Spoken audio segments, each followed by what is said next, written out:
అప్పుల బాధలు వెంటాడుతున్నాయా? అయితే 6 JVR వారి జాతిరత్నాలు ధరించండి. ఆంధ్రప్రదేశ్లో ఆటో డ్రైవర్లకు మంచి రోజులు రాబోతున్నాయి. ఆటో డ్రైవర్లు మొన్నటి వరకు కొంత ఆందోళనలో ఉన్నారు. ఎప్పుడైతే ఆంధ్రప్రదేశ్లో ఫ్రీ బస్ పథకం అమల్లోకి వచ్చిందో ఆగస్టు 15కి స్త్రీ శక్తి పథకాన్ని ప్రారంభించారు. మహిళలందరూ కూడా బస్సులో ఉచితంగా ప్రయాణం చేస్తున్నారు. వాళ్ళకి అలకేట్ చేసిన 5 రకాల బస్సుల్లో ఫ్రీ బస్ అమలవుతా ఉంది. మహిళలందరూ చాలా సంతోషంగా ఉన్నారు. అయితే అప్పటి నుంచి కూడా ఆటో డ్రైవర్లు, క్యాబ్ డ్రైవర్లు ఆందోళనలో ఉన్నారు. మహిళలందరూ కూడా బస్సుల్లో పోతా ఉంటే మా ఆటోలు ఎవరు ఎక్కట్లేదు, మా జీవనోపాధికి దెబ్బ తగిలింది, మాకు చాలా నష్టం వస్తుంది, ప్లీజ్ మమ్మల్ని కూడా ఆదుకోండి అని చెప్పి పలు దఫాలుగా అధికారులను కలిశారు, ప్రభుత్వ పెద్దల్ని కూడా కలిశారు. సో వాళ్ళ సమస్యను కూడా పరిగణలోకి తీసుకున్నటువంటి చంద్రబాబు నాయుడు గారు మొన్న అనంతపురంలో సూపర్ 6 సూపర్ హిట్ సభ జరిగినప్పుడు చాలా స్పష్టమైనటువంటి ప్రకటన చేశారు. ఈ 1వ తారీఖు నుంచి అక్టోబర్ 1 నుంచే ఆటో క్యాబ్ డ్రైవర్లకు ప్రతి ఏటా 15,000 రూపాయలు వాహన మిత్ర పథకం ద్వారా 15,000 రూపాయలు ఇస్తామని చెప్పి చాలా స్పష్టంగా ముఖ్యమంత్రి చంద్రబాబు నాయుడు గారే ప్రకటన చేసినటువంటి పరిస్థితి ఉంది. అప్పటి నుంచి ఆటో డ్రైవర్లు, క్యాబ్ డ్రైవర్లు కొంత సంతోషం వ్యక్తం చేస్తున్న పరిస్థితి. మా గోడు కూడా వినిపించుకుంది ఈ ప్రభుత్వం. ఈ కూటమి ప్రభుత్వం అన్ని వర్గాల ప్రజల్ని పరిగణలోకి తీసుకుని వాళ్ళ సమస్యలు పరిష్కారం అయ్యే విధంగా ప్రయత్నం చేస్తూ ఉన్నారు. ధన్యవాదాలు చెప్తా ఉన్నారు. అయితే ఈ వీడియోలో నేను చెప్పదలుచుకుంది ఆటో క్యాబ్ డ్రైవర్లకి అంటే ఎవరు ఈ పథకానికి అర్హులు. రేపు 17వ తారీఖు నుంచి ఆన్లైన్లో దరఖాస్తులు చేసుకోమని కూడా పిలుపు వచ్చింది. 17 నుంచి దరఖాస్తు చేసుకుంటారు, తర్వాత స్క్రూటినీ చేస్తారు. గతంలోనే జగన్మోహన్ రెడ్డి గారు అధికారంలో ఉన్నప్పుడు వాహన మిత్ర పథకం అమల్లో ఉంది. సో ఆ లిస్టు మొత్తం కూటమి ప్రభుత్వం దగ్గర ఉంది. ఇప్పుడు కొత్తగా ఎవరైతే క్యాబ్ డ్రైవర్లుగా, ఆటో డ్రైవర్లుగా జాయిన్ అయ్యారో సో వాళ్ళని కూడా పరిగణలోకి తీసుకోవాలి కాబట్టి వాళ్ళకు కూడా ప్రభుత్వ సంక్షేమ కార్యక్రమం అమలు కావాలి కాబట్టి కొత్త దరఖాస్తులను కూడా ఆహ్వానించిన పరిస్థితి. 1వ తారీఖు వరకు ఈ దరఖాస్తులన్నీ కూడా పరిశీలిస్తారు.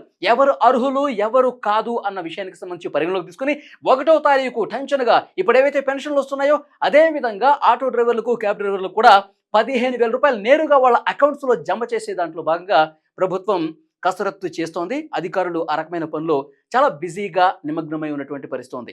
అయితే ఎవరికి ఎలిజిబిలిటీ ఉంది, ఎవరికి లేదు అన్నది కూడా ఒక్కసారి మీకు ఎక్స్ప్లెయిన్ చేసే ప్రయత్నం చేస్తా. ఆటో క్యాబ్ యజమాని డ్రైవర్గా ఉండాలి.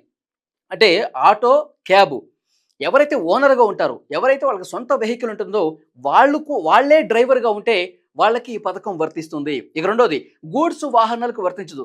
చాలా ట్రాలీ ఆటోస్ నడుపుతూ ఉంటారు, సరుకులు తీసుకెళ్తూ ఉంటారు, వాళ్ళకి మాత్రం వర్తించదు. కేవలం ప్రయాణికులను మాత్రమే చేరవేసేటువంటి ఆటోలు, క్యాబ్స్ ఉంటాయో వాళ్ళకి ఈ పథకం వర్తించే అవకాశం ఉంటుంది. అలాగే ఆధార్, తెల్ల రేషన్ కార్డు కలిగి ఉన్న కుటుంబంలో ఒక వాహనానికి మాత్రమే నగదు జమ చేస్తారు. తెల్ల రేషన్ కార్డు ఉండాలి, అలాగే ఆధార్ కార్డు లోకల్దే ఉండాలి. వాళ్ళకు మాత్రమే ఈ పథకం వర్తిస్తుంది. ఆ ఇంట్లో 4-5 వాహనాలు ఉన్నాయనుకోండి, ఆ 4ంటికి రాదు. ఒక కుటుంబానికి ఒక వెహికల్కి మాత్రమే ఈ వాహన మిత్ర పథకం కింద 15,000 రూపాయలు అందుతాయి. ఇంకొక ముఖ్యమైన విషయం, కుటుంబంలో ఎవరికైనా ప్రభుత్వ ఉద్యోగాలున్నా, ఆదాయ పన్ను చెల్లించే వాళ్ళున్నా, నెలవారీ విద్యుత్ వినియోగం 300 యూనిట్లు దాటినా, పట్టణ ప్రాంతాల్లో 1000 చదరపు అడుగులకు మించి స్థిరాస్తి ఉన్నా, నేను మళ్ళొకసారి చెప్తున్నాను చూడండి, ఎవరు అర్హులు కాదు. కుటుంబంలో ప్రభుత్వ ఉద్యోగం ఉంటే రాదు, ఆదాయ పన్ను చెల్లించే వాళ్ళు ఉంటే రాదు, 300 యూనిట్లు కరెంటు బిల్లు వస్తుంటే వాళ్ళకి రాదు, పట్టణ ప్రాంతాల్లో 1000 చదరపు అడుగులకు మించి కనుక ల్యాండ్ ఉంటే వాళ్ళు అనర్హులు అని చెప్పి చాలా స్పష్టంగా ప్రభుత్వం కొన్ని నిబంధనలు పొందుపరిచింది. అంటే అర్హులకు మాత్రమే, ఎవరైతే పేదలు ఉన్నారో, ఎవరైతే మధ్యతరగతి ప్రజలు ఉన్నారో వాళ్ళకు మాత్రమే లబ్ధి కలగాలి. అనర్హులు ఎవరైతే ఉన్నారో వాళ్ళని నిర్దాక్షిణ్యంగా తీసేస్తాం. పేదవాడి కడుపు నింపటం కోసం ఈ కూటమి ప్రభుత్వం పని చేస్తుంది అనటానికి ఈ నిబంధనలు పెట్టామని చెప్తున్నారు. పెన్షన్ల విషయంలో కూడా మనం కూడా చాలా స్పష్టంగా మనం మాట్లాడుకున్నాం.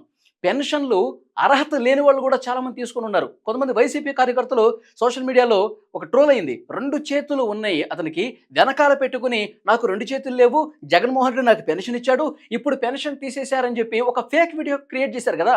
సో ఇలాంటి అనర్హులు చాలామంది ఉన్నారు. సో ఇలాంటి వాళ్ళని అరికట్టడం కోసం చాలా నిష్పక్షపాతంగా, పారదర్శకంగా పరిశీలన చేస్తున్నారు, స్క్రూటినీ చేస్తున్నారు.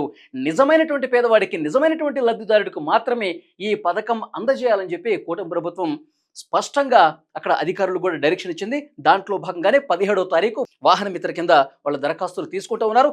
1వ తారీఖు ఎట్టి పరిస్థితుల్లో అర్హులందరికీ కూడా 15,000 పడబోతున్నాయి.